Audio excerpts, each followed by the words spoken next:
문제인 거고요. 그다음에 극상근은 그 머리를 이렇게 들어주는, 팔을 들어주는 역할을 하잖아요. 그럴 때 통증이 많이 나타나고요. 반복적으로 이제 쓰여서 생긴다는데 극상근은 그냥 가만히 있어도 써요. 그냥 팔을 이렇게 들고 있어도. 그렇기 때문에 굉장히 많이 힘들고요. 그래서 통증, 팔을 이렇게 들어주는 동작, 그리고 극상근에 문제가 있으면 재밌는 건 팔을 우리가 이렇게 옷을 입을 때 팔 낄 때 아프시고요. 뒤로 팔을 이렇게 돌려서 옷을 입을 때, 그다음에 그 자동차 드라이빙 하다가 이렇게 팔 뒤에서 뒷자리에서 이렇게 집을 때, 이거는 오십견에도 나타나지만요. 임피지먼트 신드롬에도 나타나고 극상근 건염에도 나타나요. 그래서 뭐라고 보냐 그러면 저거는 그러니까 서브아크로미언 벌사티스와 그다음에 극상근에 문제가 있을 때 나타나는 문제다라고 그냥 그렇게 이해하셔야 돼요. 저거를 극상근에서도 나타나고 서브아크로미언 벌사이티스를 끼고 있는 임피지먼트 신드롬에도 나타나고 오십견에도 나타나는 공통 증상이거든요. 그럼 오십견은 극상근 건염이나 서브아크로미언 벌사이티스가 있을 때, 견봉화 저백낭염이 있을 때 2차적으로 나타나는 질환이에요. 그래서 오십견은 그 질환이 먼저 선행이 되거든요. 그럼 선행될 때 두 개가 따로 오지 않아요. 그래서 두 개를 같이, 우리가 서브아크로미언 벌사를 한국말로 하면 견봉화거든요. 견봉이니까 견봉화 저맥낭염과 극상근 건염을 두 개를 합친 걸 임피지먼트 신드롬이라고 얘기를 해요. 충돌증후군이라고, 숄더에. 그래서 충돌증후군의 일반적인 증상이다 이렇게 보시면 돼요. 그래서 환자가 왔을 때 팔을 이렇게 뒤로 뻗어서 물건을 짚거나 옷을 입을 때 아파요 그러면 대부분 사람들이 그걸 보고 뭐라 하냐면 오십견입니다 이렇게 얘기하거든요. 오십견이 아니라는 거야. 그것 때문에. 그런 증상은 그 견봉화 저맥낭과 극상근의 문제인 거지 오십견의 전형적 증상이 아니에요. 오십견이 안 되는 건 나중에 뒤에 가서 오십견에 대해서 약간 얘기할 거예요. 그다음에 치료는 뭐 일반적인 치료를 하고요. 극상근은 이렇게 붙어 있죠. 그래서 거기에 염증이 생기는 거고요. 염증이 생기다 더 심해지게 되면 칼슘이 이렇게 침착이 돼요. 그럼 이거는 수술해서 빼야 될까요? 아니면 그냥 치료해서 좋아질까요? 치료해서 좋아져요. 텐던에 칼슘이 침착이 되는 거기 때문에요. 이거는 이 4단계를 거쳐서 저절로 그러니까 치료를 안 해도 없어질 수 있다. 계속 움직이기만 하면. 근데 이게 얼마나 아프냐면요. 이 바늘을 텐던 안에다 집어넣은 거와 똑같이 아파. 그래서 애 낳는 것보다 좀 더 아프다라 그래요. 그래서 밤에 여자분이 앰뷸런스를 타고 어깨가 아프다고 응급실에 왔다 그러면 내가 칼시픽 텐더나이티스인지 엑스레이부터 찍어봐 이러면 딱 이게 딱 나와요. 그러면 환자가 이거 수술해서 빼야 되냐고 그러면 침 놓고 다시 찍어보자 그러면 이거 침 놓고 커핑하고 엑서사이즈 시키면 잘 없어져요. 흡수돼요. 그러면 이제 극상근에 문제가 있는 검사를 어떻게 하냐. 극상근은 어떤 걸 한다 그랬어요? 팔을 들어주는 역할을 한다 그랬죠. 그러면 팔을 들어주라 그러면서 눌러주겠죠. 텐더를 검사하는 거는 이게 근육 수축하는 거죠. 극상근의 수축. 그리고 나는 눌러. 그러면 텐던에 힘을 주는 거죠. 근데 팔을 이렇게 벌려서 하면 델토이디스 근육이 많이 쓰기 때문에 팔을 이렇게 앞으로 오므려서 들으려 그래요. 근데 팔을 이렇게 엄지척해서 들으시면 다른 근육들이 많이 쓰이기 때문에 팔을 엄지손가락을 이렇게 내려서, 그래야지만 극상근만 유독 일을 더 많이 시키는 동작이 어깨에서. 이렇게 하면 델토이디스도 도와주는 애들이 많아. 이렇게 비틀어서 못 도와주게끔 하고. 그래서 우리가 깡통을, 이걸 캔이라고 봅시다. 이렇게 캔을 비우는 거죠. 엄지손가락을 내리는 것 때문에 엠티 캔 테스트라고 얘기를 해요. 이해가 되세요? 그러니까 엄지손가락이 이렇게 올라가면 안 되고 엄지손가락이 내려가는 동작을 취하고서 위로 올리는. 그래서 본인이 한번 해보세요. 본인이 이렇게 엄지손가락을 내리고, 이게 엠티 캔 테스트예요. 이게 누굴 검사하는 거다? 극상근을 검사하는 거예요. 보통 저렇게 한쪽만 하잖아요. 그러면 나쁜 의사야. 앞에서 두 쪽을 같이 해주셔야 돼. 그래야지만 파워도 보고 더 아픈 쪽도 알 수 있겠죠. 그래서 보통은 저는 양쪽 손을 해서 양쪽 손을 같이 밀라로 같이 눌러주는 그렇게 엠티 캔 테스트를 하셔야 되고요. 그 다음에 페인악이라는 게 있어요. 엠티 캔에서 포지티브를 보였어. 그 다음에 페인악이 있어. 그럼 페인악은 팔을 여기서부터 이렇게 들어 올려줘요. 그래서 귀인 데까지 가. 그럼 본인 팔을 이렇게 들을 때 팔에 힘이 제일 많이 들어가는 때가 언제예요? 극상근이 힘이 제일 많이 들어갈 때가. 처음에 들 때는 별로 힘 안 들죠. 여기 때가 제일 축에서 무게가 제일 많이 나가기 때문에 여기가 제일 많이 무겁죠. 이해가 되세요? 그리고 더 들어지게 되면 축에서 가까워지기 때문에 우리가 전봇대를 만약에 줄 때부터 당긴다고 생각하면 기둥 같은 거를, 그러면 90도에서부터 어느 정도 들을 때까지 힘 들잖아요. 더 들어지면 그다음부터 쉬워지죠. 그게 이제 물리학적으로 축에서부터 얼마나 멀리 있느냐에 따라서 이제 힘이 다르게 받아지는 거거든요. 그래서 힘이 60도에서 120도, 어떤 책에서 90도에서 120도, 요 부위에서 통증이 제일 많이 나타나면 극상근 건염이라고 보는 거예요. 이해가 되세요? 그럼 팔을 이렇게 천천히 들어 올려보세요. 아파요. 나 더 들어보세요. 덜 아파져요. 이러면 덜 아파지는 게 되게 중요한 거예요. 여기서부터 110도부터. 만약에 서브아크로미언 벌사이티스가 있으면 어떻게 돼요? 더 들으려고 그러면 끼니까 더 아파져. 그렇겠죠? 근데 여기서부터 덜 아파져. 그러면 여기서만 더 아파지는 이유가 있겠죠. 극상근이 일을 많이 하는 거야. 그러면 MTK 테스트하고 페인악 중에서 어느 게 병이 더 심할 때의 검사법일까요? 페인악이겠죠. 얘는 지 혼자 팔을 들을 때도 아파. 아까 내가 눌러줄 때 아픈 거고. 그렇죠? 그럼 환자를 페인악을 먼저 할까요? MTK를 먼저 할까요? 저라면 페인악을 먼저 해요. 페인악을 먼저 해서 아프잖아요. 그럼 MTK는 안 할 수도 있어. 어? 페인악을 했는데 안 아파. MTK에서 나올 수가 있죠. 그러니까 페인악에서 양성이 나오면 MTK는 안 해도 알 수 있죠. 이해가 되세요? 그래서 페인악은 액티브 RM이에요, 패시브 RM이에요? 레지던스 RM이죠, 그렇죠? 그러니까 ROM 검사할 때 내가 혼자 움직이는 게 뭐예요? 액티브 RM. 의사가 들어주는 건 패시브 RM. 그 다음에 의사가 방해하는 건 레지던스 RM. 이렇게 나누죠. 모든 근육의 운동은 세 가지로 하거든요. 액티브 RM, 패시브 RM, 그 다음에 그 레지던스 RM. 그럼 봅시다. 액티브 RM이 잘 안 돼. 그러면 뭘까요? 근육이 약해져 있거나 페인이 컨트랙션 되거나 두 가지 다 안 되죠. 네? 신경에 문제가 있어도 안 들어지잖아. 근데 패시브 RM은 어떻게 돼요? 의사가 들으면 근육이 신경에 문제가 있어도 내가 수축시켜주니까 들어지겠죠. 근데 내가 들은데도 잘 안 들어져. 그러면 뭐가 있어요? 기랑근이 이완을 안 해주는 거죠.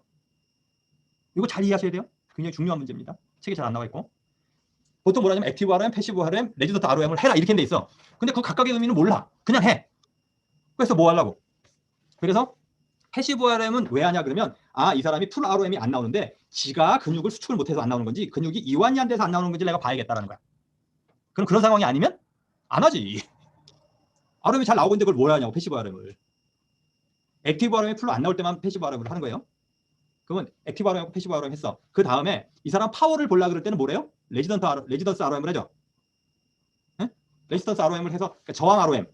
발음도 어려워. 레지스턴스 ROM을 하는 이유는 레지스턴스 ROM과 비슷한 게 뭐예요? 아까 MTK 테스트죠. 그러면 페인학은 액티브 ROM이죠.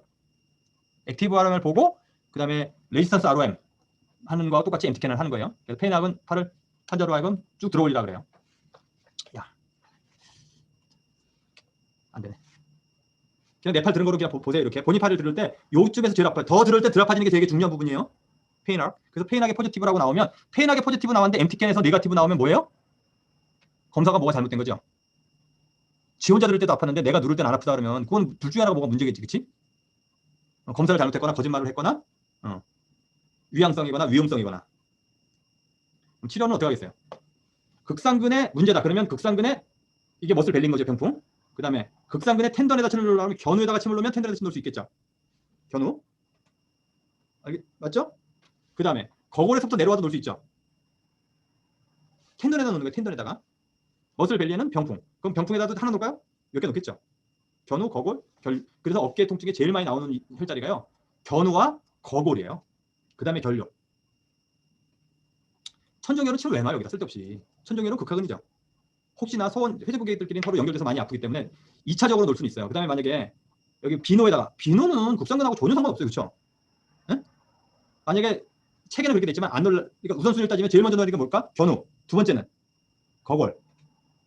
만약에 결류에서 놓게 되면 사선으로 이렇게 들어가겠죠. 반대쪽 어깨에다 놓을 수 있고요. 어깨하고 비슷한 게 10조인트니까 10조인트에다 놓을 수 있고요.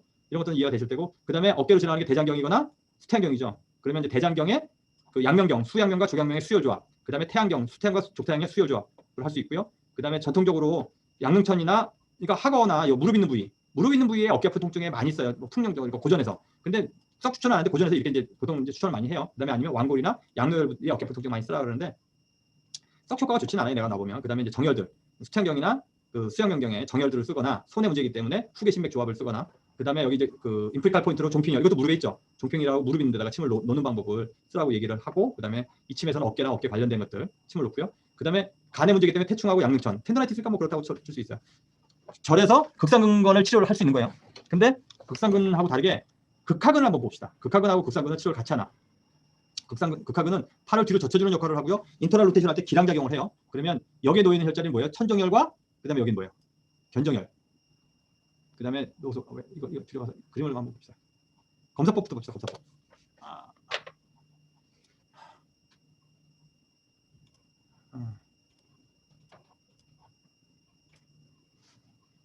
보통은 인프라스피네투스 이렇게 돌려가지고 팔을 가만히 갖고 있으라고 얘기를 해요. 그러면 환자가 저걸 수축을 제대로 못하는 사람은 어떻게 돼요? 팔이 이렇게 돌아온다 그래. 그거를 이스터널 로테이션 렉 사이언티스트라고 얘기를 하거든요. 팔을 이렇게 당겼다 놔주면 자기가 이렇게 팔을 이렇게 돌려서 잡고 계세요. 그러면 제가 계속 수축을 해야 되는데 나 힘들어서 수축 못하겠어. 이렇게 되는 걸 얘기를 하는 거예요. 근데 저런 환자들은 통증이 뒤에 나타날 때 의미가 있는 거죠. 극하근일 때. 근데 앞에 통증 때문에 나 못하겠어라고 얘기하면. 그래서 이렇게 딱 이스터널 로테이션 렉 사인 테스트를 했을 때 환자가 나 아파서 못하겠어요. 그러면 어느 쪽이 아픈지 정확하게 물어보셔야 돼. 뒤쪽이 아픈 건지 앞쪽이 아픈 건지. 이 앞쪽에 견갑하근의 텐던 부위가 아프다라고 얘기를 하거든요.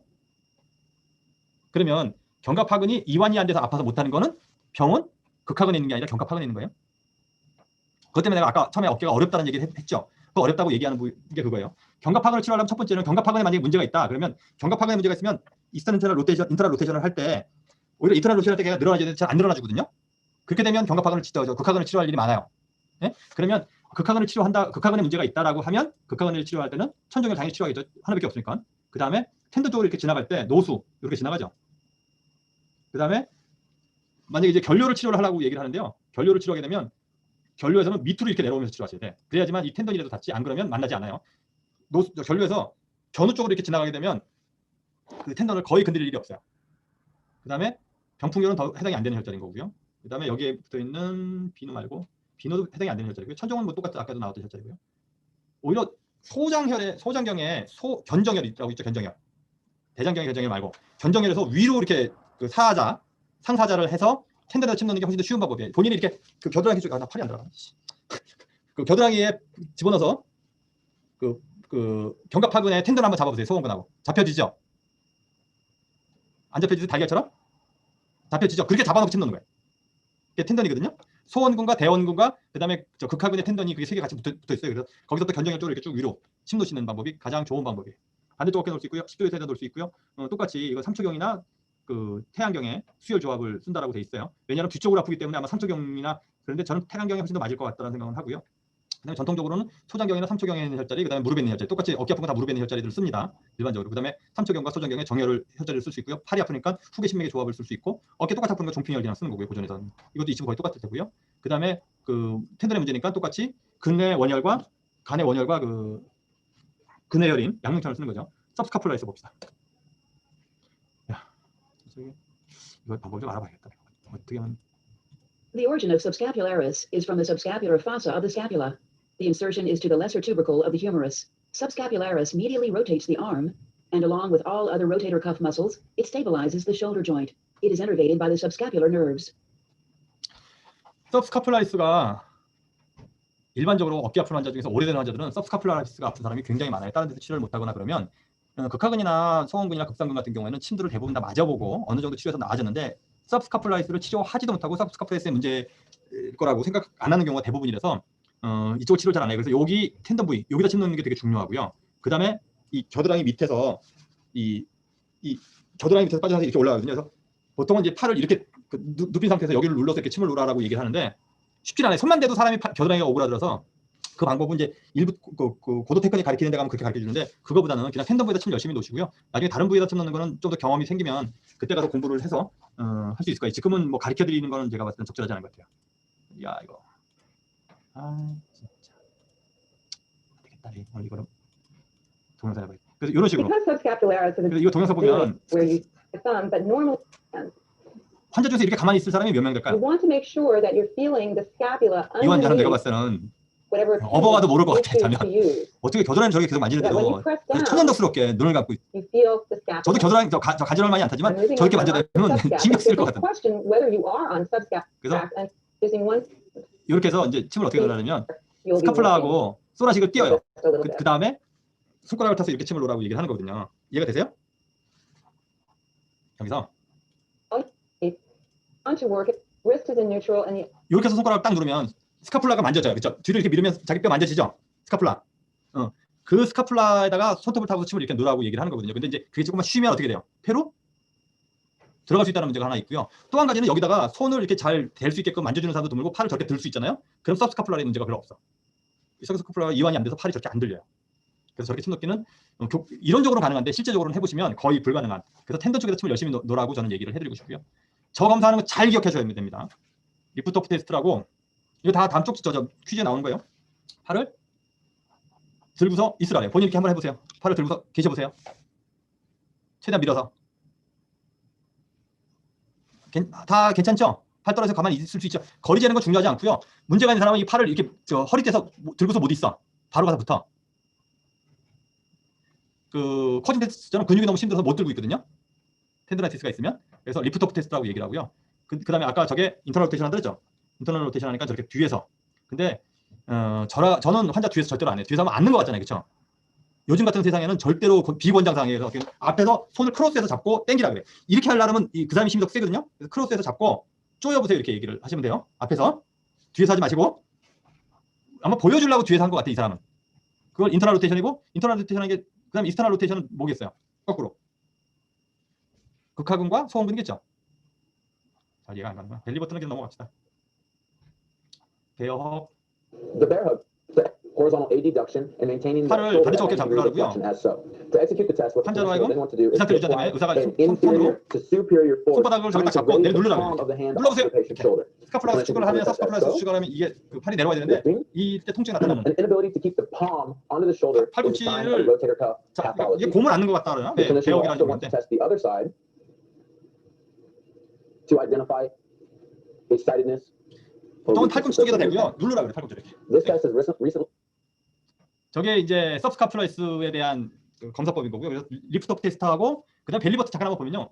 벨리 버튼은 많이 안 써. 벨리 프레셔나 벨리 버튼이라고 보통 부르는데 많이 안 써서 넘어가는데 보통은 한국 분들이요. 이 배꼽을 누르라 그래 자기가. 누르는 게 잘 안 된다는데요. 어떻게 안 되냐면 누르라잖아요. 환자가 어떻게 하냐? 손을 이렇게 돼 이렇게 못 누르고요. 팔을 이렇게 감겨. 그래서 보통 의사가 팔꿈치 딱 잡아주고 눌러보라 그래 이렇게. 그래서 벨리 프레셔 검사를 하는데 저거는 그렇게 센시티브도 높지 않고 센시티브도 높지 않기 때문에 잘 안 합니다. 그래서 제일 많이 쓰는 건 리프트업 테스트 첫 번째예요. 그 다음에 배역은 이제 그거의 양반은 보이면 할 수 있고요. 테레스 마이너는 이렇게 넘어가는 근육이에요. 근육을 보게 되면 Of the lateral border of the scapula. The insertion is to the 전정혈 tubercle of 부위에 the 자체로 humerus. 알겠죠 당연히. 그래서 튜버러스 뒤에 끝에가 붙어있고요.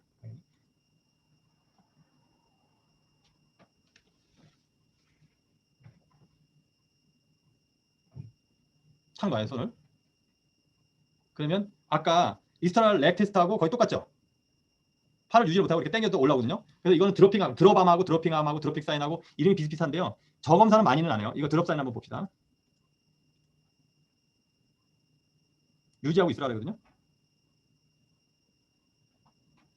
그럼 저는 유지를 못해 저거를. 저게 이렇게 하면 이스터널 로테이션이죠. 근데 이렇게 해도 이스터널 로테이션이죠. 몸에다 붙여서 돌리거나 위에서 들어서 돌리거나 돌리는 거잖아요, 그렇죠? 이렇게 돌려서 유지를 못한다고 이렇게 내려온다고. 이해가 되세요? 이렇게 유지하고 있지 못하고 이렇게 제끼라면 제끼지도 않아. 근데 제끼라면 못한 이렇게 힘을 유지를 못한다고. 아까 리프트업을 유지 못하는 것처럼. 이해가 되셨어요? 드롭 사인 테스트. 번호.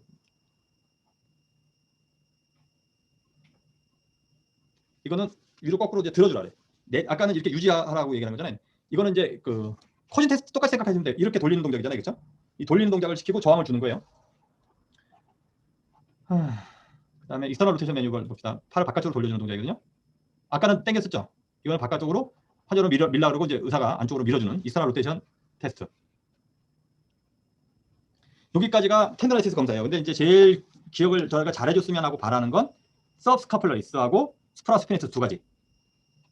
왜냐하면 그 환자들이 전체 어깨 아픈 환자의 95%쯤 돼요. 회전근개 중에서 극하근과 서운근이 문제를 일으켜서 온 사람은 거의 없어요.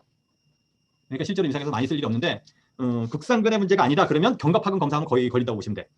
소원근 문제하고 극하근 문제는요. 잘 모르더라도 어깨 이렇게 극하근과 소원근을 만져볼 수가 있어 내가. 텐더를 다 만져볼 수 있거든요. 그리고 타우트밴드 있는 것도 다 손으로 만져져요. 근데 극상근은 안 만져져. 위에 근육이 있긴 한데 이 트라페지우스가 감싸고 있어서 극상근이 안 만져져요. 우리 몸 손에. 근데 견갑하근하고 소원근은 만져져야 안 만져져요. 이것들이 다 만져져요. 그러니까 만져서 알 수 있어 그는. 근데 이 두 가지는 극상근과 견갑하근은 만질 수가 없어. 검사법을 잘 하셔야 돼. 그래서 그 검사법에 대해서 그러면 치료를 극하근 같은 극하근 치료하면 되고, 그다음에 소원 같은 소원근 치료하면 되고, 견갑하근 같은 경우 견갑하근 텐던 치료하면 되고, 극상근 같으면 극상근은 텐던하고 머슬벨리 다 치료할 수 있고, 그렇죠? 그래서 텐던만 치료하는 건 극하근밖에 없죠. 견갑하근밖에 없죠. 서브스카플라리스. 나머지는 머슬벨리와 텐던을 다 치료할 수 있어요. 근데 주로 뭐가 온다? 극상근이 제일 많고, 그다음 분이 견갑하근이 일부, 나머지는 거의 없다고 보시면 돼요. 회전근개가 끊어졌다라고 얘기하잖아요. 그럼 99%가 극상근이고요. 나머지 1, 2%가 견갑하근이에요. 견갑하근이 극상근 끊어지고 같이 끊어지고 소원근과 극하근 끊어진 사람 내가 본 적이 없어. 그 많은 MR을 내가 봤어도 거기는 끊어지는 사람이 없어. 병이 안 와. 회전근개 4개라고 25%씩이 아니고요. 극상근이 다 막고 있다고 보시면 돼요. 그래서 극상근 검사하고 견갑하근 검사를 꼭 잘 기억해 주셨으면 좋겠다. 벌사이티스 봅시다. 벌사이티스 이 벌사가 이렇게 커지는 거예요. 그럼 벌사가 커지게 되면 텐던이 눌리겠죠. 이 동영상이 되게 잘 돼 있던데. 델토디우스가 있고 텐던이 이렇게 내려오죠. 극상근이. 그 다음에 이 벌사가 점점 커지는 거예요. 이게 커져서 아크로메가스 만나면 어떻게 돼요? 이 텐던을 누르겠죠. 그래서 그럼 침을 여기서 텐던 쪽으로 이렇게 놓게 되면 이 벌사는 뚫고 지나가겠죠. 그러면 물주머니가 줄어들면 어떻게 돼요? 텐던이 받는 프레셔는 많이 줄어들겠죠. 그럼 침을 놔서 제일 빨리 좋게 해주는 첫 번째는 물주머니라고 했어요. 두 번째가 근육의 변화, 그 다음번에 텐던의 변화 이렇게 한다 했죠. 그래서 물주머니를 줄여주는 게, 그래서 물주머니가 이렇게 커지면 물주머니가 못 빠져나가고 이렇게 끼는 거 보이죠, 이렇게. 이게 서브 아크로메 벌사이티스 보면 참네 이 포인트하고 이걸 같이 쓰는 법이 없나? 이 끝에 가서 봅시다. 이 벌사가 많이 붓게 되면요. 저기 밑으로 아까 움직여서 들어가야 된다는데 못 들어가고 끼는 거예요. 이렇게. 이걸 충돌 증후이라고 얘기해요. 임핀지먼트 신드롬이라서 이렇게. 그러면 이 물주머니를 침 넣고 줄여주거나 그러면 얘가 쑥 들어가주거든요. 그럼 팔이 쑥 들어지는 거예요. 물주머니 때문에 안 들어지는 거예요. 물주머니 때문에 안 들어지면 팔을 내가 패시브하게 들을 때 팔을 못 들겠어요라고 얘기할 때 패시브하게 들을 때 밑에서 당기는 감이 들까요? 위에서 물주머니 같은 게 껴있는 느낌이 들까요? 물주머니는 껴있는 느낌이 들어요. 50견 환자는 밑에서 당기는 감이 들고요. 풀화름이 안 나오더라도 두 개가 많이 틀리거든요. 이렇게 쿠셔닝 되는 느낌이 있고요. 그래서 책에 뭐라 하냐면 쿠셔닝 되는 느낌이 있는지 없는지를 봐야 된다고 얘기를 해요. 그래서 물주머니가 이렇게 여러 개 있는데요. 이 물주머니들을 침을 놔야 된다. 레이저 포인트를 한번 써볼까? 이거 똑같을 거야. 레이저 포인트. 그래서 유친관은 침을 놓고 부항을 이렇게 붙여주는 걸 유친관이라고 얘기를 하죠. 그래서 보통은 이제 견우, 거골이 제일 중요한 혈자리겠죠. 견봉하 저맥낭에 들어갈 수 있는 결류에서도 들어갈 수 있는데 옆으로 그러니까 호리젠탈 인터널 로테이션 해서 이렇게 집어넣으셔야 돼. 그래야지만 그러니까 쉽게 말하면 견봉하 저맥낭이 어딘지 알고 결류에서 그걸 들어가시면 돼요. 견전혈은 사실 이럴 때 쓰지는 않고요. 넘어가 봅시다. 그러면 이제 견봉하 저맥낭염을 하고 왜 임핀지먼트 신드롬을 이제 와서 하느냐?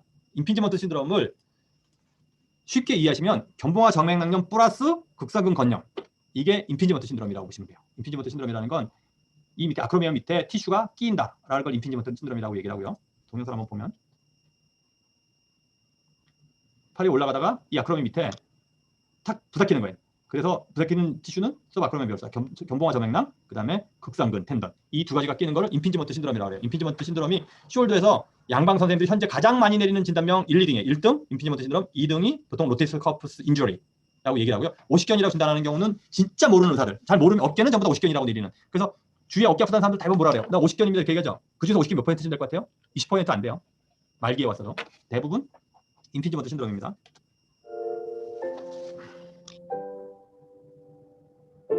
여기 AC 조인트 보이죠? 여기 AC 조인트 아스라이티스 올 수 있는 텐던이 여기 있고요. 그 다음에 요 밑에 서브아크로미엄 밑에 공간이 있는데 여기 물주머니가 들어가 있죠. 여기 그 견갑하근, 극상근, 극하근, 소원근, 텐던들 붙어있는 거 보이죠? 근데 나이가 먹으면 여기가 거칠거칠해진다는 거예요. 이렇게. 그래서 이 물주머니가 마찰이 많이 돼서 마찰 빈도가 높아지기 때문에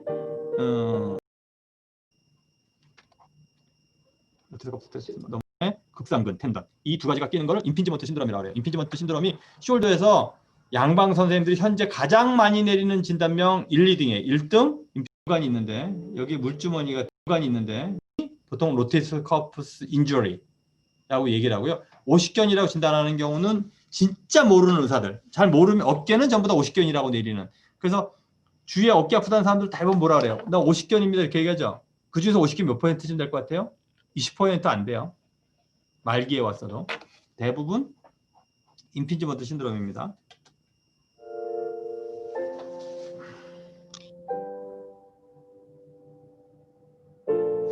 여기 AC 조인트 보이죠? 여기 AC 조인트 아스라이티스 올 수 있는 텐던이 여기 있고요. 그 다음에 요 밑에 서브아크로미엄 밑에 공간이 있는데 여기 물주머니가 들어가 있죠. 여기 그 견갑하근, 극상근, 극하근, 소원근, 텐던들 붙어있는 거 보이죠? 근데 나이가 먹으면 여기가 거칠거칠해진다는 거예요. 이렇게. 그래서 이 물주머니가 마찰이 많이 돼서 마찰 빈도가 높아지기 때문에 그 임핀지먼트 신드롬이 온다 라고 정형외과 선생님들이 얘기를 해요. 물주머니 있죠? 그럼 얘가 물주머니가 마찰이 많이 되겠죠. 이 밑에 거칠거칠해지니까. 그럼 양방 선생님들은 얼마나 좋겠어요. 이걸 그라인더로 가르면 되잖아요. 그렇죠? 그래서 요새 그라인더로 저걸 가는 시술을 해요. 근데 저는 뭐라 그러냐면 당신이 지난달까지도 팔 드는데 지장이 없었는데 그때는 얘가 맨질맨질했겠느냐? 그렇지 않아요? 그러면 오른쪽은 지금 아프고 왼쪽은 안 아픈데 왼쪽은 맨질맨질하냐? 안 그래요. 그렇죠? 그러면 이 물주머니 이렇게 갈아내주거든요. 양방 선생님들은. 양방 선생님은 뭔가를 없애줘야 돼. 외과 선생님이니까. 이 물주머니만 사이즈가 제대로 줄어들면요. 괜찮아져요. 그래서 물주머니 줄어들게 되면 엄청나게 만족감이 좋게 좋아집니다. 그래서 빨리 좋아져요. 제일 빨리 좋아지는 것 중에 하나가 임핀지먼트 신드롬이에요. 임핀지먼트 신드롬은 두 가지가 같이 있는데 물주머니가 줄어들면 텐던 문제가 안 생기죠. 근데 제일 안 낫는 오랫동안 걸리는 게 50견이고요. 그 다음에 극상근 건염이에요. 극상근 건염은 우리가 극상근 건을 좀 쉬어주세요. 근데 계속 걸어다니고 계속 팔 쓰죠. 가만히 있어도 쓰잖아요. 그렇죠? 사실 이게 암슬링 팔을 이렇게 묶어주거나 이러면 훨씬 더 도움이 되는데 이렇게는 못 쓰잖아요. 그렇죠? 제가 팔 써야 되니까. 그래서 임핀지먼트 신드롬이나 서브아크로미엄 벌사이티스는 진단을 잘 하셔서 꼭 치료를 잘해줬으면 좋겠다. 왜? 엄청나게 잘 났거든요. 양과 선생님이 그렇게 스크래치 생기는 거 말고 나중에 보다면 이런 얘기를 들을 거예요. 후크 타입이다. 아크로미언이 이렇게 돼 있으면 쉬어져 있으면 어떻게 돼요? 요 밑에 공간이 작죠. 플랫한 거보다. 이거하고 사이즈가 반밖에 안 되잖아요. 그렇죠? 그래서 양과 선생님들이 이거를 뼈를 잘라내. 그래서 뼈를 잘라서 붙여주는 수술을 합니다. 임핀지먼트 신드롬 굉장히 많고요. 밤에 더 아파요. 그럼 어혈병이죠. 텐던병이고요. 그 다음에 지퍼를 잠그거나 뭐 이렇게 그 옷을 입거나 이럴 때 굉장히 아프고요. 그럼 임피지먼트 신드롬을 검사하려 그러면 물주머니도 압력을 줄 테고 또 한 가지는요. 텐던에도 압력을 주겠죠. 그래서 니어 테스트라고 보면 굉장히 유명한 겁니다. 팔을 저렇게 올려주면 어떻게 돼? 이렇게 쭉 올려주게 되면 끝에 가면 물주머니가 눌리겠죠. 그 검사를 하는 거예요. 근데 보통은 이렇게 엄지손가락을 위로 안 하고요. 엄지손가락을 밑으로 내려서요. 이게 한번 볼까요? 엄지손가락을 내리라 그러죠. 아까 뭐라 했어요? 본인도 이렇게 내리잖아요. 그럼 슈메르스 헤드가 이렇게 돌아가서 훨씬 더 끼일 수밖에 없는 환경이 만들어져요. 그래서 엄지손가락을 이거를 일반적으로 요즘 옛날에 저게 모디파이드 니어 테스트였는데 요새는 다 저걸 니어 테스트라 그래. 엄지손가락을 내려서 본인이 패시브하게 의사가 패시브하게 들어주는 건 니어 테스트. 들어주려고 할 때 거꾸로 내리는 건 엠티켓 테스트. 그렇죠? 엄지손가락을 내려서 왜냐하면 벌스하고 텐던하고 같이 있다 그랬잖아, 두 개가. 그러면 네가 들어, 내가 누를게. 그럼 텐던만 검사하는 거죠. 내가 눌러서 벌사를 끼워서 밀어볼게. 이거는 벌사를 더 많이 보는 거죠. 네. 그래서 니어 테스트하고 엠티캔 테스트하고 굉장히 흡사한 모델이라는 거예요. 흡사해 보이죠? 엄지손가락을 밑으로 내린다. 의사가 들어 올려서 끝까지 간다. 끝까지 갔을 때 통증이 나타난다. 이거는 벌사가 보이는 거죠. 그러면서 텐던도 염증이 있는 거거든요. 그래서 통증이 같이 나타나요. 근데 그 다음 상황에서 뭐 하냐면 팔을 좀 내린 상태에서 팔을 들어 올려보세요. 이때 만약에 별로 안 아파. 그러면 벌사만 많이 보이는 거죠. 니어 테스트에서 양성 반응은 벌사가 보였을 때도 나타나고 텐던의 염증이 있어도 나타나겠죠. 압력을 똑같이 받으니까. 이거 기억 잘 하셔야 되는데. 어려워요, 사실은. 진짜 이거를 병에 대한 이해도 다 되고 이게 어깨가 사실은 그래서 아까 내가 처음에 어렵다고 얘기를 하고 들어온 거예요. 간단하게 그러면 밑에 벌사가 있고 텐던이 있어요. 벌사가 많이 부어서 오래 지나면 텐던을 눌러서 텐던의 염증도 생겨요. 두 가지 같이 염증이 있어요. 그러면 임피지먼트 신드롬 이렇게 니어 테스트를 하게 되면 환자가 아프다라고 얘기를 해요. 아프다라고 얘기를 했는데 손을 내려서 그 엠티켓 테스트를 했어. 그러면 안 아프다 그래. 그러면 텐던에는 문제가 별로 없는 거죠. 안 아프니까. 근데 벌사는 니어 테스트에서 아팠잖아. 그렇죠? 그러면 그 환자는 벌사만 줄여주면 금방 빨리 낫겠죠. 근데 내가 스프라스페인트 텐더나이티스 잘 안 난다 그랬잖아. 쉽게 말하면 니어 테스트 했는데 안 아프고 엠티켓 테스트 했는데 아프다 그래. 그거는 벌사는 별로 문제가 없는데 텐던에 문제가 많이 있는 거야. 그건 잘 안 나. 제일 잘 낫는 게 그거. 갖다 텐던의 문제가 제일 잘 안 낫고 벌사의 문제가 제일 잘 나. 그러면 니어 테스트하고 엠티켓 테스트만 잘하면 이 환자는 내가 2주일 만이면 호전시켜줄지 2달은 가야 될지가 나오는 거예요. 이해가 되셨어요? 벌사가 보이는 놈이 무조건 더 좋아. 간단하게 텐던만 문제가 있고 벌사가 문제가 없으면 좋아지게 하는 텐던 뺏기 좋아지게 할 게 없어. 그럼 한참 걸리겠죠 더. 근데 만약에 텐던도 문제가 있고 벌사도 문제 있으면 벌사가 줄어들면 텐던이 숨통을 쉴 수가 있죠 좀. 네? 근데 더 좋은 경우는 텐던은 문제가 아직 안 생겼어. 벌사만 부어있어. 그럼 벌사만 빼주면 이게 제일 빨리 나요. 그래서 니어 테스트하고 엠티켓 테스트는 묶어서 하셔야 돼. 임상을 하려고 그러면 만약에 자기가 이 사람이 텐던에만 문제가 있어. 그런 사람들 대부분 50개월로 막 전이 되고 있거든요. 오래 걸린다 그러고 딴 데 간다 그래도 잡지 않으셔도 돼. 고생을 좀 할 거거든 내가. 근데 만약에 이 사람 벌사이티스만 있어. 그런 사람은 2주일도 안 돼가지고 팔이 다 들어질 텐데 그 사람은 잡으면 그 사람이 명의라고 동네방네 소문 다 내줘. 응? 그런 사람은 진단이 중요한 게 내가 날 거가 뭔지 그 다음에 치료할 단계도 틀려지잖아요. 만약에 니어 테스트에서 양성 반응 보였는데 엠티켓 테스트에서는 전혀 안 걸려. 텐던에 문제가 없는 것 같아요. 그러면 견우에서 침을 놓을 때 벌사까지만 놓는데 더 많이 놔주는 게 더 낫겠죠. 거구라고 벌사에서. 텐던까지 안 놔도 되겠죠. 텐던에 문제가 없으니까. 근데 텐던에서 병을 놓으려면 무조건 벌사는 뚫고 들어가게 돼 있지. 예? 예. 그래서 침의 깊이나 개수가 좀 달라지는 거예요. 그 다음에 벌사이티스가 있으면 뭐예요? 유충관을 해서 물을 빼주는 게 중요하다겠죠. 텐더나이티스는 물 빼주는 게 중요해요. 텐던에다 놓고 몇을 벨리에다 놓는 게 중요하겠죠. 그러면 임피지먼트 신드롬이 있는데 벌사이티스가만 있는 사람, 벌사이티스는 병풍열 같은 데 침 안 넣겠죠. 거골, 견우, 주에 벌사에만 침을 들였다 놔주면 돼. 만약에 텐더나이티스가 있으면 머슬 벨리에다 꼭 놔줘야 되잖아요. 그렇죠? 병풍에다 침 놔야겠죠. 견우, 거골 똑같이 놓지만 병풍이 더 얹어지고 목표는 텐더나이티스 쪽으로 옮겨. 조금씩이 다 들린 거예요. 그게 그렇게. 진단에 따라서 똑같이 견우 쓰고 거골 쓰고 간혹가다 병풍 쓰고 뭐 결류 쓰고 요 정도가 메인으로 제일 많이 쓰는 혈자리거든요. 이 4가지나 5가지를 가지고 조금씩 다르게 쓰셔야 돼. 이해가 되세요? 지금 이거를 다 이해해서 잘 쓸 거라고는 기대 안 해요. 그렇지만 저 이 검사법마다를 가지고 해석을 잘해서 이럴 땐 내가 혈자리를 어디다 써야 되고 이거는 텐던에도 병이 있는 거고 벌새에는 병이 없는 거고 둘 다 병이 있는 거고를 찾아내셔야 돼. 그럼 호킨 테스트 한번 봅시다. 호킨 테스트는요.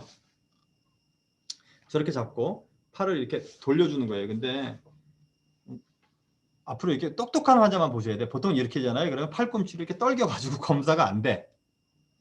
이 환자는 팔꿈치를 딱 잡고 있잖아요. 자기가. 그래서 어떻게 하냐면 한 손으로 팔꿈치를 잡고 한 손으로 손목을 잡고 돌려주는 거야. 그래야지 돌아가겠죠. 그럼 만약에 이렇게 돌아가게 되면 어떻게 돼요? 아크로미안하고 휴메러스 사이가 좁아지겠죠. 만약에 텐더나이티스가 있으면 머슬 벨리에다 꼭 놔줘야 되잖아요. 그렇죠? 병풍에다 치면 놔야겠죠. 견우, 거울 똑같이 놓지만 병풍이 더 얹어지고 목표는 텐더나이티스 쪽으로 옮겨. 조금씩이 다 들린 거예요. 그게 그렇게. 진단에 따라서 똑같이 견우 쓰고 거울 쓰고 간혹가다 병풍 쓰고 뭐 결류 쓰고 요 정도가 메인으로 제일 많이 쓰는 혈자리거든요. 이 4가지나 5가지를 가지고 조금씩 다르게 쓰셔야 돼. 이해가 되세요? 지금 이거를 다 이해해서 잘 쓸 거라고는 기대 안 해요. 그렇지만 저 이 검사법마다를 가지고 해석을 잘해서 이럴 땐 내가 혈자리를 어디다 써야 되고 이거는 텐던에도 병이 있는 거고 벌새에는 병이 없는 거고 둘 다 병이 있는 거고를 찾아내셔야 돼. 그럼 호킨 테스트 한번 봅시다. 호킨 테스트는요. 저렇게 잡고 팔을 이렇게 돌려주는 거예요. 근데 앞으로 이렇게 똑똑한 환자만 보셔야 돼. 보통 이렇게 하잖아요. 그러면 팔꿈치를 이렇게 떨겨가지고 검사가 안 돼. 이 환자는 팔꿈치를 딱 잡고 있잖아요. 자기가. 그래서 어떻게 하냐면 한 손으로 팔꿈치를 잡고 한 손으로 손목을 잡고 돌려주는 거야. 그래야지 돌아가겠죠. 그럼 만약에 이렇게 돌아가게 되면 어떻게 돼요? 아크로미안하고 휴메러스 사이가 좁아지겠죠. 그러니까 돌려주는 거야. 이게 팔을 이 상태에서 돌려주면 본인이 이렇게 잡아서 비틀어 보세요. 그러면 팔이 올라가죠. 네? 그래서 아크로미안하고 휴메러스 간격을 좁혀주는 거예요. 그러면 호킨 테스트하고 니어 테스트 중에서 어느 게 양성 반응을 잘 만드냐 하면 호킨 테스트가 훨씬 더 잘 만들어요. 그러면 니어 테스트에서 걸리는 동 마는 동 가면 호킨 테스트에서는 거의 걸려. 그래서 이걸 케네디 호킨이라고도 얘기하는데 호킨 테스트는 미우면 세게 하면 돼.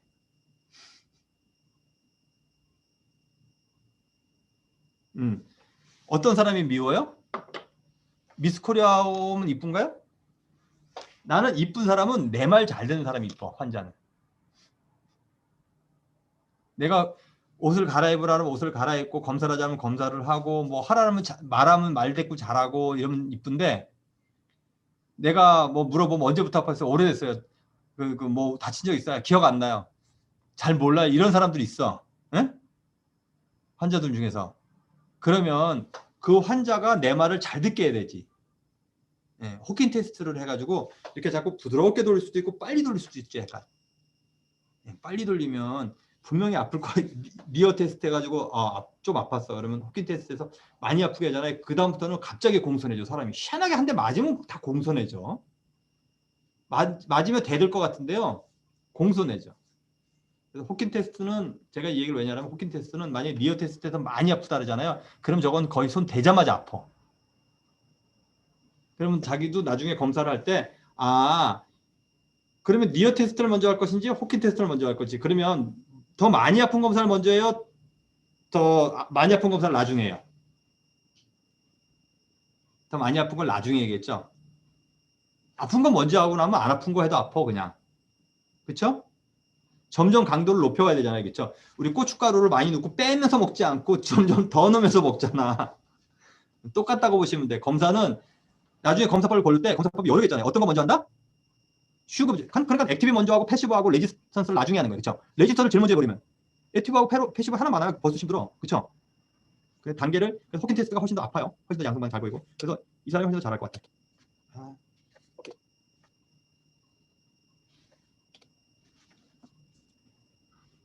Hawkins test or the Hawkins-Kennedy test. This is a test for impingement syndrome in the shoulder. What we have the patient do is forward flex the arm to 90 degrees, bend the elbow to 90 degrees, right out in front of them. 저는 엘보 잡죠? 저렇게 돌려줘야 돼. 엘보 잡고. Internally rotate. 저렇게 엘보를 안 잡고 돌리면 검사가 안 돼요. 엘보 떨겨가지고 환자가. Press the supraspinatus tendon between the humeral head and the. 그래서 앞에 서서 이렇게 비틀어 주시면 돼. Again, you just take it. 이 사람 좀 빨리 했죠, 이번에. rotate it like this, 아까보다. and the patient 저렇게 빨리 하면 has some pain. 충격 효과가 훨씬 더 아파요. 가다가 탁 때리면 아프겠죠? To show just a little bit closer. 그래서- Again, we 그래서 이제 환자가 어느 정도 아픈지를 호킨 테스트로 해서 부드럽게는 안 아파? 그럼 약간 더 했을 때니까 보통 정상인 사람들도 세게 때리지 확 돌리지 않으면 아파요. 그래서 그 정도로 어느 정도 아픈지를 측정해 줄 수가 있어요. 그래서 저는 호킨 테스트는 이어 테스트에서 안 나타났을 때 하거나 아니면 환자가 말 더럽게 안 들으면 Otherwise, it takes that compression. 간혹 가다 써요. 그래서 양방에서 어떻게 하냐면 제가 이 간격을 넓혀준다 했죠. 그러니까 클라비클을 잘라 이렇게. 그래서 당겨서 붙여. 그럼 이때 공간이 넓어지겠죠. 그래서 이거 한다고 그러다고요. 환자들 인피지먼트 수술은 이걸 거의 해요. 요새 데브리도 하는데요. 슬레이 시간 때문에 어깨 내시경 하면서 옛날에는 이렇게 잘랐다고요. 이렇게 자르면 아니 엊그제까지 있었는데 뭐래 잘라요. 그렇죠. 세상스럽게. 엊그제까지도 잘 살았는데. 뭐 성형수술하는 것도 아니고. 보면 여기 로테이스 커프 스테어라고 되면서 여기 극상근이죠. 극상근이 끊어진 게 보이고요. 여기 뭐야? 견갑하근 끊어진 게 보이죠. 소원근과 극하근은 거의 안 끊어져요. 이게 많이 끊어지고 이게 조금 끊어지죠. 이게 많이 끊어졌어요. 이 그림이요. 단순해 보이지만 이게 가장 중요한 그림처럼 보일 수도 있어요. 회전근개 테어라고 얘기해놓고 뭘 그려놨어요? 극상근 테어가 견갑하근 테어. 이 두 가지만 나가요. 견갑하근하고 극상근만 나가요. 그만큼 두 가지 문제가 대부분이라고 보시면 돼요. 아 요새 유튜브가 있어 너무 좋아요 이런 거. 텐들이 어디 붙었는지 제가 보여야 돼. 나중에 침 놓을 때 텐단에다 침 놓을 거니까. 이 바이셉스도 보이죠? 이렇게 바이셉스 그로브 이렇게 지나가는 거. 그럼 이게 끊어져서 나갔어. 그러면 이렇게 또 끊어지는 경우는 드물고요. 대부분은 10% 이상 붙어 있어요. 그럼 얘네들은 여기다 핀을 박아서 이렇게 당겨서 여기다가 들어올리고 갖다 붙이거든요. 수술할 필요 거의 없어요. 제 환자 중에서 양쪽에 같이 나왔던 사람이 있어요. 보드 타다가 끊어져가지고. 근데 왼쪽은 그러니까 수술을 하게 되면 이렇게 딱 묶어 놓거든요. 꼼짝도 못하게. 그럼 양쪽을 수술하면 양쪽을 다 묶어 놓으면 아무것도 못 하잖아. 그래서 한쪽을 먼저 수술을 하고 3주쯤 있다가 반대쪽 수술해요. 일반적으로. 3주 동안 반대쪽 어깨가 너무 아파서 치료를 받으러 왔어요. 그래서 여기 이제 동영상 보시면 이렇게 당겨서 이렇게 쭉 당겨서 붙여주거든요. 그리고 리드를 딱 꽂아야 참 멋있게 하는데 이러고 나면 풀 ROM이 안 나와. 바지를 그만큼 줄였잖아. 그러면 풀 ROM은 어깨가 풀 ROM이 안 나오고 풀 파워가 안 나와요. 그래서 반대쪽은 이제 3주간 치료 받았는데 반대쪽이 더 좋아졌어요. 그 사람이 골프를 굉장히 잘 치는 사람이었는데 자기네 챔피언 이렇게 하고 고정 안 하고요. 가슴에다 붙여서 고정해줘요. 보통. 저게 이제 끊어지게 되면 환자가 뭐라 그러냐 그러면 이제 나중에 왔을 때 자기는 왼쪽을 수술했나? 오른쪽을 수술하고 왼쪽을 침을 맞았다. 근데 다시 골프를 칠 때 오른손은 풀어럼이 안 나오는 거야. 스윙이. 근데 왼손으로 해서 자기가 수술을 괜히 했다. 그때 그러니까 그 와이프가 저한테 치료 오래 받은 사람이거든요. 강칠남 씨인가? 그럴까요? 와이프가 하다가 유명하신 분인데 그 가족들 제가 다 치료해 줬는데 그분이 그 남편분이야. 그래서 저한테 이제 끊어졌을 때 왔어요. 내가 침 맞아보라고 그랬더니 자기는 뭐 침은 끊어지는데 이게 붙겠냐고 수술하겠다. 마음대로 하시더라고. 근데 이제 반대쪽 두 군데 수술 안 해주니까 한쪽을 할 수 없이 침 맞았는데 나중에는 수술한 거 되게 후회했죠. 이게 뭐냐면 끊어졌다 그래서 완전 단열이 안 되면요. 붙어 있으면요. 걔가 그 재생이 되죠. 그래서 커넥티브 티슈가 이렇게 우리가 이 상처가 나면 이렇게 팔이 이렇게 쭉 잘리면 이게 떨어져 있어요? 붙죠. 너무 많이 떨어져 있으면 우리가 꼬매는 이유는 왜 꼬매요? 고기 흉하게 붙을까 말이에요. 안 붙지는 않아요. 그렇죠? 붙기는 붙어요. 그래서 끊어졌다고 무조건 수술해야 된다는 생각, 그러니까 튀어나왔다고 없애줘야 되고 그 생각은 그러면 생각해 보세요. 그러니까 200년 전에는 수술 아무도 안 했거든요. 그렇죠? 그때 당시에 저런 병 오면 팔 다 못 쓰고 팔 다 이렇게 떨기고 다니고 그랬을까요? 그래서 인간이 다 멸종됐지. 디스크 터졌으면 다 기어다니고 누워 있었으면, 그렇죠? 인간이 50만 년 동안 진화하면서 그 정도 케이스는 다 극복을 하고 이 바이러스도 인간을 멸종시키지 못할 거야. 그렇죠? 인간들한테는 수많은 정보가 있거든요. 그것들을 해결해주는. 그러면 이걸 봅시다. 드럼암 테스트. 아까 이제 우리 페인악 본 것처럼 페인악은 내가 들어올 때 아픈 거라 했죠. 이거는 지가 못 드는 거야. 그러면 이제 패시브하게 들어줘. 천천히 내리라 그래. 천천히 팔을 내려보세요. 그러면 이 아저씨가 어떻게 하냐면 뚝 떨어져요. 그렇죠? 저거는 극상근이 아까 염증이 있으면 어떠다 올리고 내릴 때 더 많이 아프다 그랬죠. 더 많이 끊어지면 그조차도 못 견디는 거야. 떨기는 거야. 이해가 되셨어요? 그러면 아까는 액티브, 이거는 패시브 RM. 그러면 이걸 드롭암이라 그래요. 드롭암 테스트. 근데 이 환자 어깨 보이시면 오른쪽 어깨가 올라가 있는 게 보여요? 명확하게? 중풍 환자들 이렇게 오른쪽 어깨가 올라가 있죠? 중풍 환자들 저렇게 올라가 있어요. 왜냐하면요. 극상근이 팔이 떨어지는 걸 못 잡아주니까 델토이드 근육하고 나머지 모든 근육들로 하여금 몸에다 팔을 붙여가지고 이 겨드랑이 간격을 뛰고 다니질 못해. 팔이 빠질까봐. 모든 근육을 수축시키니까 어떻게 돼요? 팔이 수축시키면서 떨어질까요? 수축시키면 올라가겠죠? 그래서 환자가 왔을 때 오른쪽 어깨가 이렇게 올라가 있어. 극상근건이 끊어진 사람들은. 그러면 다른 검사하지 말고 저거 하시면 돼요. 오십견 봅시다. 오십견은요. 이거 참 할 일이 많은데. 오십견은 워낙 얘기를 많이 들어봤죠. 근데 한 12% 정도밖에 없고요. 오십견의 특징은요. 액티브 ROM과 패시브 ROM이 다 줄어들었을 때만 오십견 ROM이라고 얘기를 해요. 저게 데피니션이에요. 간단하게 견봉과 저백낭염 같은 경우는 내가 잘 들어주거나 극상근건염 있으면 내가 잘 들어주면 발 들어지죠. 지가 못 들어도 의사가 들으면 풀 ROM이 나올 수가 있어요. 누가 굳어져 있는 게 아니니까. 견봉과 저백낭염만 해도 이렇게 잘 본인도 안 들어도 내가 안 들어도 쿠션이 되다가 잘 움직이면 들어져요. 더 들어지거든요. 땡기는 게 아니라서. 근데 패시브하고 액티브 ROM이 같이 줄어드는 게 그러니까 오십견의 정의를요. 관절낭이 줄어드는 건데 관절낭이 줄어들면서 패시브와 액티브 ROM이 보스 디크리스 되는 거예요. 줄어드는 거예요. 이게 굉장히 중요해요. 데피니션이 항상 나오거든요. 그래서 나중에 주사기도 측정도 하고 그러는데 그래서 이제 뭐 이름은 여러 가지로 나누는데 여자들이 좀 더 많아요. 여자들이 더 많은 병은 뭘까요? 한방에서는 혈병이라고 보죠. 혈압병들. 그래서 족저근막염도 훨씬 더 여자들이 많이 오고요. 그다음에 이런 것들, 그래 야간에 통증 있는 병들은 대부분 여자들이 더 많이 오는 게 한의학의 일반적인 특징이에요. 근데 뭐 그거 말고도 여자가 더 많이 오는 호르몬이나 이런 것 때문에 그럴 수도 있고요. 당뇨 환자들이 더 많이 생겨요.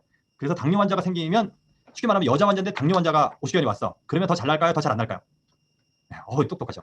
당뇨가 아닌 사람보다 당뇨 사람이 잘 안 나고 남자보다 여자가 더 잘 안 낫겠죠. 발병원이 훨씬 더 많이 갖고 있다는 거거든. 쉽게 말하면. 예? 그리고 오십견은 보통 재발 안 한다는데 당뇨 환자들은 재발 한다고도 최근에 페이퍼가 나오고 있어요. 이렇게 관절낭이 쪼그라드는 거예요. 이거 오십견은. 그래서 아까 이 주머니 봤죠? 이 주머니가 이렇게 늘어져 있어야 되는데 이렇게 쪼그라들어 버린 거예요. 그러면서 이게 쪼그라들면서 이 두 뼈의 간격이 좁아지겠죠. 당연히. 저 안에다가 주사기로 조영제를 집어넣어요. 원래 70cc가 들어가야 되는데 40cc까지밖에 안 들어가면 프론숄더나 이렇게 불러요. 정확한 cc는 내가 기억을 못했어요. 워낙 오래전에 배운 거예요. 그래서 오십견의 진단은 유일한 진단을 뭐라 그러냐면 조영제를 관절각 내에 최대한 압력으로 집어넣는다. 그리고 사진을 찍는 거예요. 근데 들어가는 cc로 측정을 해요. 그건 교과서적으로 돼 있는 얘기예요. 그럼 이 관절낭이 좁아져 있는데 어느 날 갑자기 커지진 않겠죠. 그래서 이거는 근육이 수축되는 게 아니라 이 기름 주머니가 이 관절낭이 쪼그라드는 거예요. 이렇게. 그래서 침을 놓을 때 그러면 이 관절낭 이 부위에 침을 많이 놓겠죠.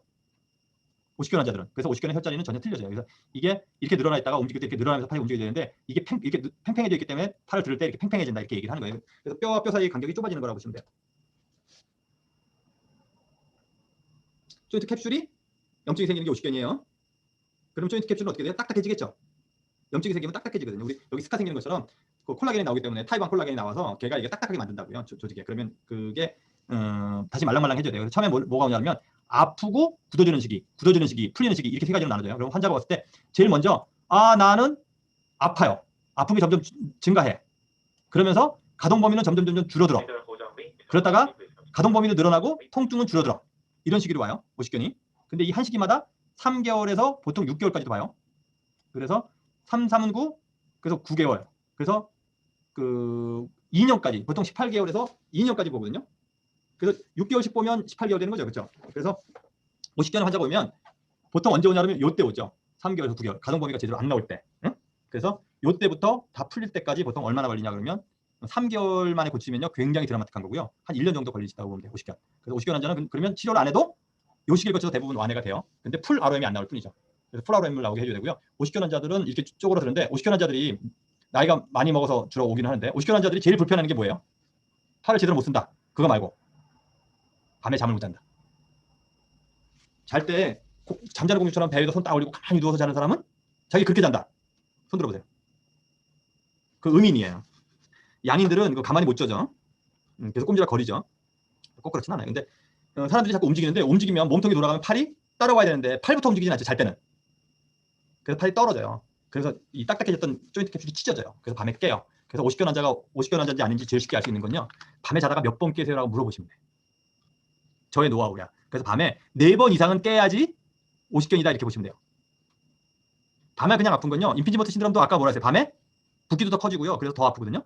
근데 임피지먼트 신드롬 같은 경우는 한 번 깨거나 뭐 2번 깨거나 뭐 보통 한 번 정도 깨요. 근데 오십견 환자는요. 4번 이상 깨요. 평균 4번 이상 깨요.